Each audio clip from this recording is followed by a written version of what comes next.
મિત્રો, જો તમારા ઘરે પણ એલપીજી નો સિલિન્ડર આવતો હોય તો આ વિડીયો તમારા માટે ખાસ અગત્યનો છે, કારણ કે અવારનવાર તમે એવા ન્યૂઝ સાંભળો છો કે ગેસ એજન્સી વાળા સિલિન્ડરની કાળાબજારી કરે છે, પણ કઈ રીતે કરે છે કોઈને ખબર નથી. અને આ સ્કેમ એવો છે કે તમારી સાથે થઈ ગયો છે તોય તમને ખબર નહીં હોય.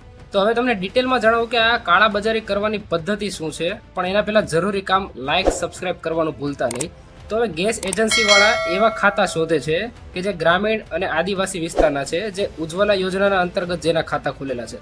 કારણ કે આ લોકો જનરલી ગેસનો એટલો બધો ઉપયોગ નથી કરતા, વર્ષે માંડ 2-3 વાર ગેસનો સિલિન્ડર મંગાવતા હોય છે. તો હવે આ ખાતા ધારકોના જે મોબાઈલ નંબર છે એ લોકો અપડેટ કરી દે છે અને માલિકો પોતાના ડમી નંબર નાખી દે છે.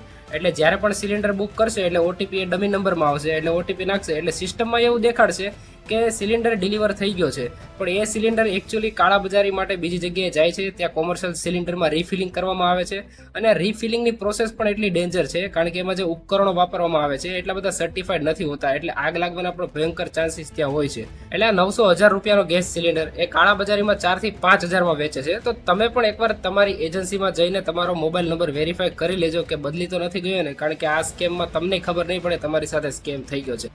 લાઇક સબસ્ક્રાઇબ જરૂર કરો, વિડીયો શેર કરો. જય હિન્દ, જય ભારત.